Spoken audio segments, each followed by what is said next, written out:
지금도 엄청나게 많은 법들이 국회에서 독자적으로만 하는 게 아니라 정부의 안과 의원들이 낸 안들을 가지고 조율을 해서 통과시키는, 그렇게 해서 만들어진 안을 대통령이 거부권을 행사한다. 국회가 아무것도 못할 수도 있다는 얘기나 같은 의미인 거죠. 법대로 하자! 안녕하세요. 법대로 하자의 김은진입니다. 반갑습니다. 삼권 분립, 권력 분립의 취지에 맞춰서 입법, 행정, 사법이 있고요. 그 외에도 선거관리위원회와 헌법재판소가 있습니다. 이렇게 권력 분립을 하는 데 있어서 입법부가 법을 만들고 행정부가 법을 시행을 하는데, 지금은 굉장히 복잡한 사회란 말이에요. 행정부가 법적으로 시행을 해야 되는 것들이 전체 우리나라 법의 80%가 넘는다라고 얘기를 하고 있습니다. 행정부가 해야 될 일이 원체 복잡하고 다양하기 때문에 입법부의 법을 일정 정도 의견을 반영할 수 있는 차원에서의 거부권을 인정하는 거라고 생각을 하고요. 지금 현재 우리나라는 법을 만들 때 정부 입법이 가능하거든요. 정부 입법이 가능한 이유도 정부가 자신들의 업무를 원활하게 처리하기 위해서 필요로 한 법을 만들 수 있도록 권한을 준 거기 때문에, 넓은 의미에서 봤을 때는 행정부가 너무 입법부에 휘둘리지 않고 일을 제대로 하라라는 의미에서 인정해 준 거죠. 정확하게는 제의를 요구하는 권리입니다. 이 법이 국회에서 넘어왔는데 행정부에서 생각해 보니 이 법이 시행하기가 여러 가지 문제가 있으니 다시 한번 생각해 달라라고, 그래서 제의, 요구권이라고 이제 하는 게 정확한 명칭이고요. 그걸 이제 통상적으로 거부권이라고 얘기하는 거죠. 법으로 정해진 요건이 없습니다. 오랜 기간 동안 많은 헌법학자들이 이론적으로, 그 다음에 실무적으로 거부권에서 할 수 있는 범위가 이까지다. 이거를 넘어서면 권한 남용이 될 수 있다라고 해서 해놓은 게 있는데요. 첫 번째가 헌법에 반하는 법이 올라왔을 때, 두 번째가 실질적으로 집행이 불가능할 때, 국가의 이익에 반할 때, 그리고 네 번째는 정치적인 공세를 목적으로 하고 있는 법이다 라고 봤을 때 거부권을 행사할 수 있다라고 보통 헌법학자들이 해석을 하고요.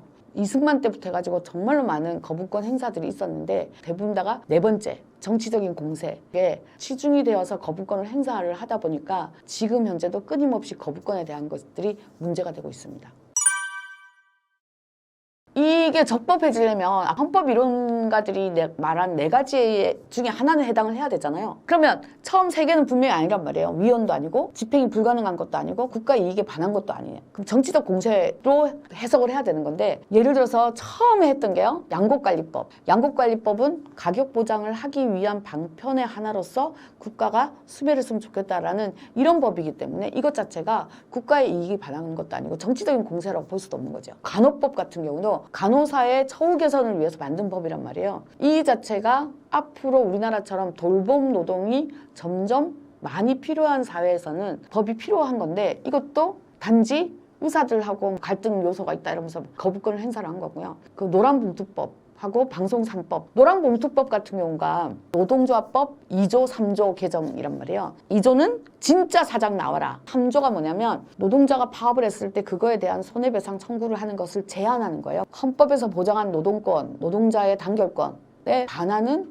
오히려 거부권을 행사한 것이 위헌적인 요소인 거죠. 방송 3법도 마찬가지입니다. 방송법, 방송문화진흥회법, 교육방송공사법, 이 세 가지 법에서 뭘 개정을 했냐면 이사 숫자를 늘리고 학회 뭐 이런 데서도 이사를 추천할 수 있도록 만든 제도란 말이에요. 방송이 공정하게 진행되도록 하는 데는 도움이 되는 법인 거죠. 근데 이 모든 것들을 거부권을 행사를 한 거예요. 아무 이유가 없이 거부권을 행사를 한 거기 때문에 권한을 남용한 것이고, 권한을 남용을 하는 거는 일단 위헌적 요소가 있다고 우리가 판단을 해야 됩니다.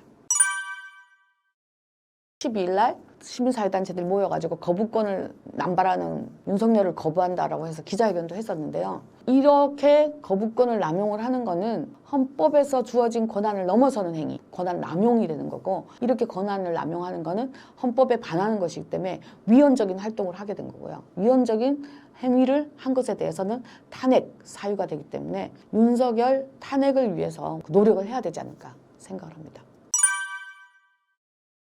이 거부권이라는 거는 고대 로마 시절부터 있었던 제도라고 얘기는 하지만, 실제로 현대적인 헌법에서 거부권을 인정을 한 거는 미국의 헌법을 본따 가지고 하는 것들이거든요. 근데 미국이 대통령의 거부권을 인정해 준 이유는 미국은 정부가 법안을 제출할 권리가 없기 때문에 그래요.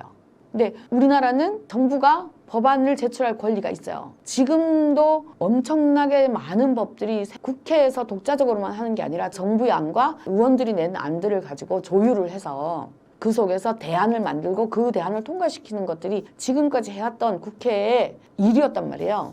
근데 그렇게 해서 만들어진 안을 대통령이 거부권을 행사한다 라고 한다는 얘기는 국회가 아무것도 못할 수도 있다는 얘기나 같은 의미인 거죠. 완전히 식물 국회를 넘어서 가지고 완전히 죽는 게 되기 때문에 어떻게 제도를 개선할 것인가에 대한 논의를 해야 되겠지만 일단 지금 현재로서는 윤석열을 탄핵을 하고 가야 우리가 민생과 관련된 다양한 법들이 제대로 만들어지고 시행되지 않을까라고 생각합니다.